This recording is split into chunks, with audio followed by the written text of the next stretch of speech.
Hello guys, it's good to be here today. And if it is your first time, I generally publish contents about articles and stories that I've already published on some platforms like Vocal Media and Medium. If you want to follow me and subscribe on these platforms, you'll find the links to my profile in the description box below. In this story I'm going to share to you today is about black women's hair.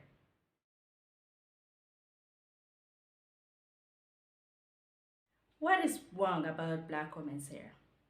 As you can see, I have kinky hair, a type of a type of texture that most black women have, and that means that my hair grows up and it is not going to be fall down on my shoulder because yeah, it's it's not like other types of texture, and I'm okay with it. But in our society, black women's hair um, is seen differently differently, sometimes with admiration, but sometimes with microaggression and macroaggression as well. And depending on where you are, it can be very harmful. And even within black communities or black community, it is always there's like texturism, if I can call it like this, where some types of kinky hair is seen better than other type of kinky hair. And I have a fussy type, which is very kinky hair than other type of kinky texture. And I didn't see it as a bad thing until I traveled, because even though I have kinky hair, but I don't have very short hair. I have like, my hair is not long, but it's not very short as well. But when I travel, I'm living in Spain right now. I've got many difficulty to find products to put on my hair, and because at the same time I have dry hair, and it is not only kinky hair but dry hair as well. And to entangle my hair, it was a very it was like a nightmare, because I did I did find something to put on it, so as it can look beautiful. And my hair was very ashy. And yeah, because yeah, the people that are selling things about hair, they don't they have no relation with black community, and they don't know what we need. And I've met some other black women and girls, and I've shared my experience with them, and their answer is that I should probably think about some way to not wear my hair naturally. Because yeah, if you can see, in many parts of the world, it is way harder for black women to wear their hair. For example, I'm come from Haiti, in my country, where black women wear wigs, but there are also many black women who wear the natural hair. For example, my mom, etc. Because we've born in black community, and we know relatively know how to treat our hair. But when I'm not a stylist, I'm not a specialist in hair, I even don't know how to treat my hair well, then it was very hard for me, because I couldn't find people who can help me with my hair. And yeah, And I was thinking about all the trouble people have when living in countries where there are not enough black people, and how they manage to survive the pressure to be blending in. And yeah, it's pretty hard. It's pretty hard depending on on who you are, because it can be your strength as well. Having a different texture of hair can be your strength as well, but you have to be very, very aware of the way you're going to use it, if you're going to see it as a powerful tool as well. Because when I'm thinking about it, it's not only the way people treat us for our hair, is not only microaggression. Sometimes it is admiration. People look at us and sometimes they wanna have their hair like ours, like our hair. And but we don't see our hair as beautiful as many other people from other ethnicities see our hair. But I am I will not say that there is not aggression.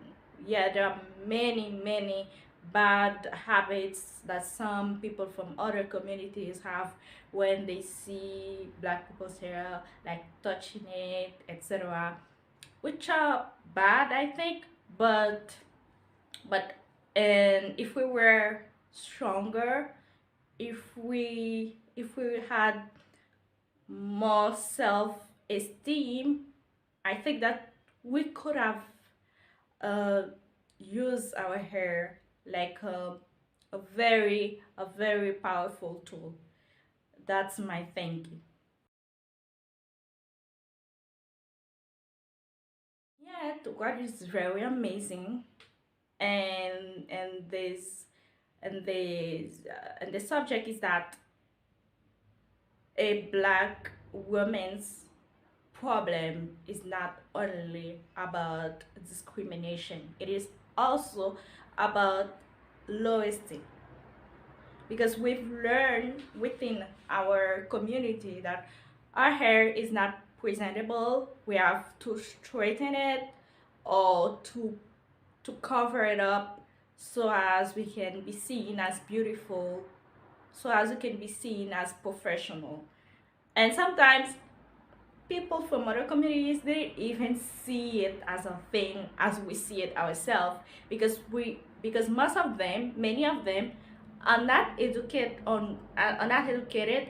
on history about black commissary. They just see it as something strange or as something glamorous sometimes. But I think the main problem is about black community in itself.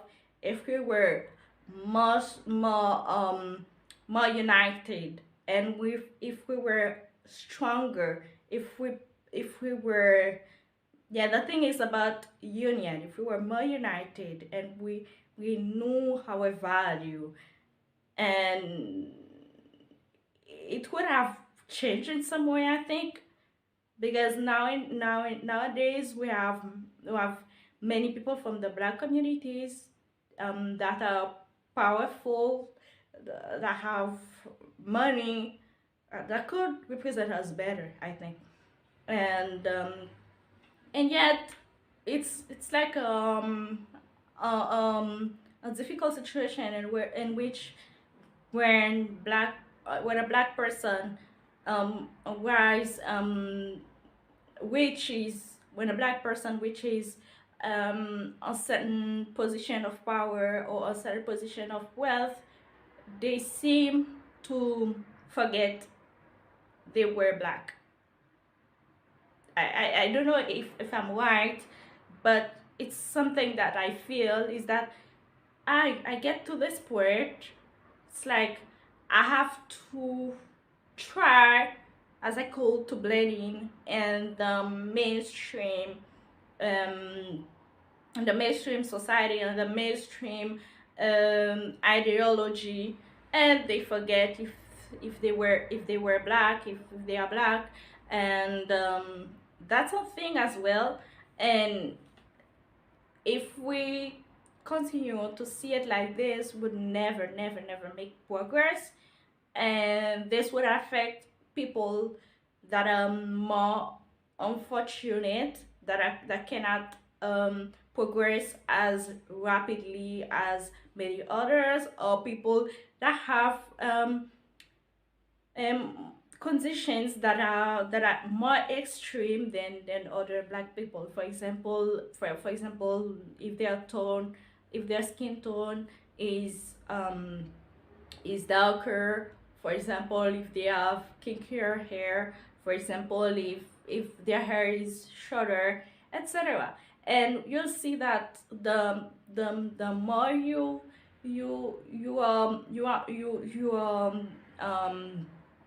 close, the more you're close to uh whiteness, the more you'll be able to blend in. But the other people that are not that close to whiteness, they would have to struggle a lot before blending in, or they would not blend in uh, um, totally, or they would never be come in a point where they would blend in.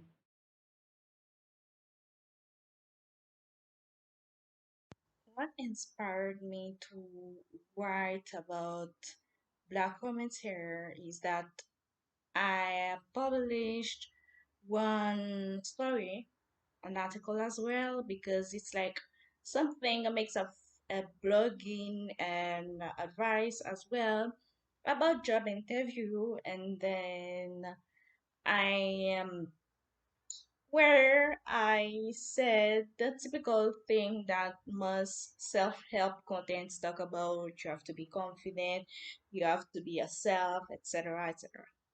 But afterwards, I was thinking about this article, thinking where is kind of problematical when you consider other factors like ethnical backgrounds and some other aspects that are personal to some groups of people, and as well as some person personally who have developed some problems, some difficulties to adapt to the mainstream, to the social um, patterns. And I realized that this story needed to be commented more, and I had to give some feedback myself about the story, and that it was not just about me telling people that their problems are not real. And I realized that I had to to say that I see some of your problems, guys, and I know that sometimes it is not up to you. You just have to live um, some consequences that come from that have existed throughout history, and you have to live up it, and you cannot change it mm, in a snap. You have to work hard, and we have to work as a community as well to help integrate more people, more minority people. And I said that, wait, Mary, are you sure that you are always confident? No, I'm not always confident. As you can see, I have kinky hair, as I said, and sometimes so, maybe I'm not the type of person that want to have some other texture of hair, but sometimes I have to be strong and strong enough to to wear my hair and to not change it. Yeah. And yeah, because it's hard when you are working in an environment where you are very different. Many people tell you, ask you, what about your hair? Why is it that way? And you cannot, and you don't know what to say. And it's very hard sometimes for Black women to get to some I think to get to some position and in society, including in work environment, they don't feel confident. And I think sometimes they are discriminated against because of the way they wear their hair, if depending on their texture of the texture of their hair. And yeah, and it's very funny because myself, sometimes we want to feel that we have to manage things on our own, that we can change things, we can be powerful, but sometimes we cannot be as powerful as we thought we could. And it's not because we are bad people, because we don't make effort. It's not because we don't work hard. And sometimes it's only a thing about the way we've been treated throughout history in our society. And to change it, we have to be to work together as a community, and as well, and the other communities have to accept us and know that the way we are born that way, we cannot just change it. And maybe even though we could change it, sometimes it affects us mentally and physically as well. For example, when a woman um change her hair texture, she puts a permanent, and it's this can affect her physical health, like scalp burning, itchy scalp, etc., and hair loss as well. Many black women don't have um, long hair, or their hair doesn't seem as healthy because they put too many, too much perm, too many chemicals on it. And yet our hair is kind of like a sponge, as you can see when you, even though you see it short, but when you when you just straighten it out, it becomes very long because it's kind of like a sponge. It's not because it is short, it is the texture. And many people would be happy if they had our type of hair. It is not because it's not good. And sometimes you think it is short and it is not visible. You see, it's because it's a texture. It just like a sponge. They and it's amazing. I love it. It's amazing. It's very amazing. It's something very, you cannot just explain it. Or many you have thousands of words to explain it because it's not simple. It's not simple. It's very complex, and you can make many types of hairstyles with it because it's such a complex thing. And and it's funny, guys. You folks, you black folks, you have to love your hair and just accept it because it's beautiful. Bye.